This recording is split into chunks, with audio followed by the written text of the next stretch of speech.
Hey everyone, this is Ryan here with another tutorial. Today I'm going to be showing you how to erase your Mac back to its factory settings.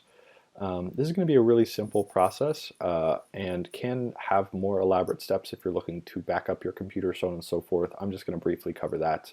What I want to show you mainly is once you've backed up, how to reset your Mac. So what we're going to start with here is making sure that your files are backed up, and you can do this a number of ways, either by using a hard drive like I see I have attached here and dropping all my files onto a hard drive, or also you can use iCloud in your settings. So the important thing too that I want to point out is if you've already backed up your computer but you still have specific licenses on your computer that you don't want to be utilized after you reset your Mac, just make sure you log out. So that's going to be your iMessage, your iTunes, or your if you have Adobe, so on and so forth. Just make sure that those are all logged out of your computer.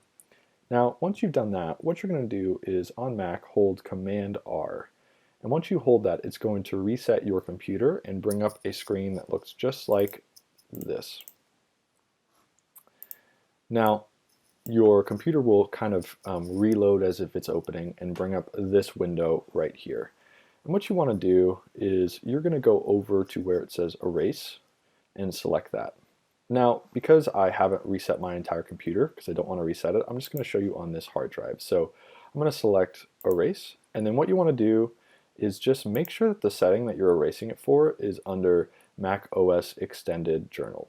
So once you've selected that, and you made sure that all your files are backed up for your Mac, you're just going to select Erase, and that will reset your entire computer to its factory settings and give you back to the home screen to set up your Mac. Thanks for watching. This has been how to reset and erase your Mac back to its factory settings. Don't forget to subscribe.